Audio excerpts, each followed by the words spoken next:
ऐसी अविद्या माया की जंजीर में, गृहस्थ आश्रम के बंधन में जकड़े हुए जीव, इनको भगवत चर्चा सुना करके भगवत कथा रूपी तलवार से इनकी आसक्ति का बंधन काटने के लिए कुछ विरक्त महात्मा होना चाहिए कि नहीं, जिनका न कोई अपना न कोई पराया, केवल भगवान ही अपने हैं, जो सब जीवों का कल्याण चाहते हैं। ऐसे कोई महात्मा होना चाहिए कि नहीं। आज बाबा संतुलन बिगड़ गया है, और ये संतुलन जो बिगड़ा है इसका बड़ा भयंकर दुष्परिणाम सामने आने वाला है। पहले 2-4 बालक होते थे और इतने अच्छे संस्कार घरों में होते थे कि उनमें से कोई न कोई एक तो भजन में लगी जाता था। अब एक ही है, और अब ये हो गया कि चाहे लड़की हो चाहे लड़का हो। पहले तो ये भी था कुछ समय पहले तक कि लड़का होना चाहिए, लड़की की कोई बात नहीं, लड़का होना चाहिए। अब ये नहीं, अब लड़की लड़का एक समान, लड़की होगी तो भी ठीक है, लड़का हो गया तो भी ठीक है। महाभारत में लिखा है, महाभारत में लिखा है कि जिसके एक पुत्र है उसे मैं पुत्रवान नहीं मानता। महाभारत में लिखी है बात, हमारे मन की गढ़ी हुई नहीं। जिसके एक ही संतान है, एक ही पुत्र है, मैं उसे पुत्रवान नहीं मानता। प्रश्न उठा क्यों? बोले मैं इसलिए पुत्रवान नहीं मानता कि जैसे किसी मनुष्य की 2 आंखें हैं और एक आंख फूट जाए, विकार आ जाए, तो एक आंख से तो काम चला लेगा कि नहीं। और मान लो किसी के एक ही आंख है और उसी में हाली बीमारी आ जाए और उसी में कोई ऐसी चीज घुस जाए, गुलक जाए, तो दिल्ली में जिसको कहते हैं, वो आंख ऐसी गुलक जाए कि वो आंख ही फूट जाए, तो उसका तो जीवन ही अंधा हो गया। तो एक ही पुत्र है और कथनचित उसकी मृत्यु हो गई, तब उस गृहस्थ को कितनी पीड़ा होगी। इसलिए यष्टभ्यः बहवो पुत्राः, भगवान व्यास कहते हैं कई पुत्र होना चाहिए। यदि कोपि गया मृजेत, उनमें से एक पुत्र भी तो गया जी में जाकर के विष्णु पद पर पिंडदान करेगा। बहुत से पुत्र होने चाहिए। धीरे धीरे महात्माओं की संख्या घटती चली जा रही है, और बुरा न माने, अन्यथा न माने, अन्यथा सोचने की आवश्यकता भी नहीं है। बहुधा अधिक संख्या में ऐसे लोग आते हैं, भजन करने वाले बहुत कम आते हैं, अधिक संख्या में ऐसे लोग आते हैं जो घर में ही किसी व्यसन में पड़ गए हैं। पढ़े लिखे हैं नहीं, व्यसन में पड़ गए, उस व्यसन की पूर्ति घर में हुई नहीं, बोले चलो वहां को भांग खाने को मिलेगी, अफीम गांजा चरस पीने को मिलेगा, चलो बाबा जी बजा। फिर वे न तो अपना कल्याण का कोई साधन कर रहे हैं, ना ही अपने आचरण से राष्ट्र में समाज में कोई अच्छी शिक्षा प्रदान करें, ना ऐसा कर पा रहे हैं, ना इस प्रकार से भजन ही कर पा रहे हैं कि वे जिस कुल में पैदा हुए हैं उस कुल का भी उद्धार कर सकें। अपने ही उद्धार में संदेह बना हुआ है। कुल का उद्धार तो कोसों की बात है, कोसों की।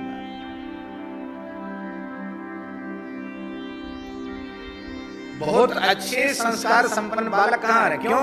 उनके एक ही बेटा है, कहां से जाएगा घर छोड़ के? इसीलिए राष्ट्र में, समाज में यदि आस्तिकता का वातावरण बनाकर रखना है तो अच्छे संतों की भी सृष्टि करनी पड़ेगी। और वे अच्छे संत ना आसमान से बरसेंगे ना धरती फोड़ के निकलेंगे। अच्छे पवित्र गृहस्थ वैष्णव, अच्छे पवित्र सदगृहस्थ, उन्हें कोई एक ऐसी संतान भी उत्पन्न करनी पड़ेगी जो उनके सहित पूरे राष्ट्र का, समाज का कल्याण करे।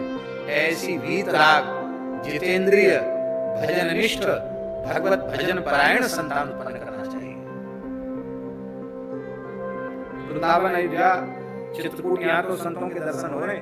महाराज जी, देश में सैकड़ों स्थान ऐसे पड़े हैं जहाँ कोई दिया जलाने वाला नहीं।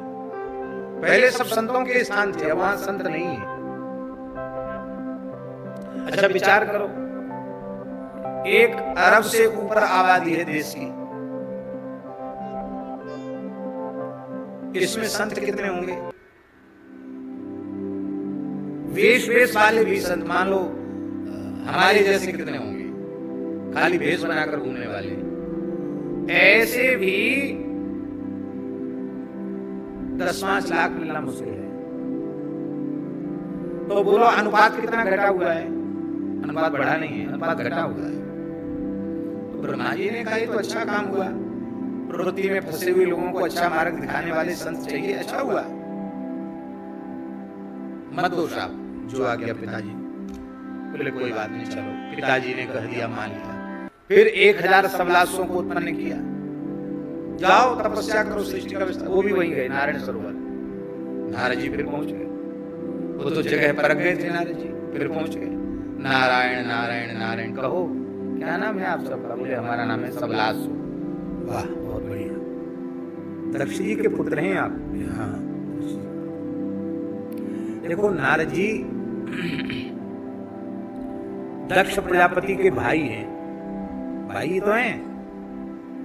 ब्रह्मा जी का पुत्र दक्ष और ब्रह्मा जी के पुत्र नारद जी तो भाई हुए कि नहीं हुए? तो इनके चाचा जी तो हुए एक प्रकार से, सब भतीजे हो हमारे।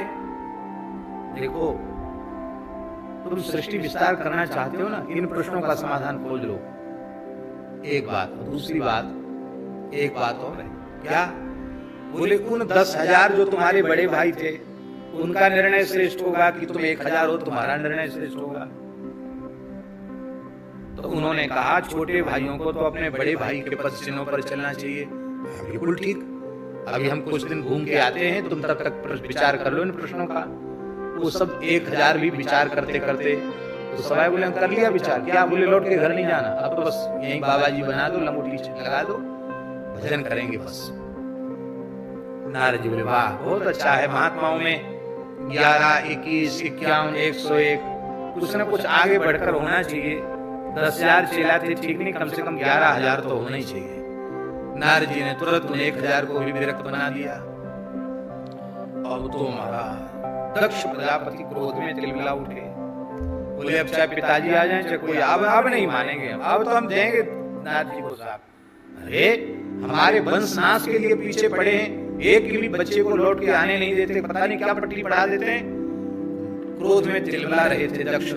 उसी समय नारद जी सामने आ गए, नारायण नारायण नारायण करते, जैसे प्रचंड प्रज्वलित अग्नि में घी पड़ जाए और भभका मारे आग।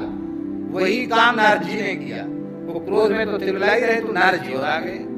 ओ तो नारद जी को गालियां बकना शुरू किया। ओ असाधो साधु नाम साधु लिंगेन नस्तया असाधु कार्य भकाणाम भिक्षो मार्ग प्रदर्शिता।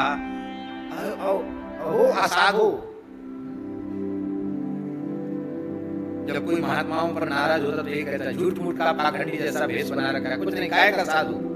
वही दक्ष भाषा बोल रहे हैं। किस बात का साधु है? अरे अहो असाधु, अरे दुष्ट शिरोमणि असाधु करते हैं। साधु लिंगेन, वेशभूषा तो संत की बना रखी है, काम महादुष्ट का किया तुमने। कितना बुरा काम किया। छोटे छोटे बच्चे थे, उनको बाबाजी बना दिया, भिखारी बना दिया, जाने क्या क्या नहीं कहा। उसमें एक बात तो ऐसी कह दी दक्ष ने। वे कहते हैं कि नान भूये विजानाति पुमान विषय तीक्ष्णताम।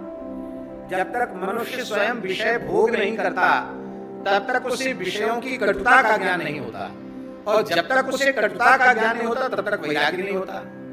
तो अभी तो उन्होंने संसार में कुछ देखा ही नहीं था और उनको तुमने विरक्त बना दिया। ये बात ठीक नहीं है। क्यों ठीक नहीं है? इसलिए ठीक नहीं है क्योंकि यदि विषयों के भोग से कटुता का ज्ञान होता और वैराग्य होता तो संसार के सभी प्राणी विरक्त हो गए होते। पर यहाँ तो 100 जूते खाए तमाशा घुस के देखने वाली बात है। चाहे जितनी पीड़ा सहन करें, घर छोड़ने की बात आती नहीं मन में। कहां कटुता का अनुभव हुआ। इसलिए विरक्त महापुरुषों की चरण संधि में रहकर सत्संग करने से, नाम जप करने से विवेक जागृत होता है, तब विषयों की कटुता का बोध होता है।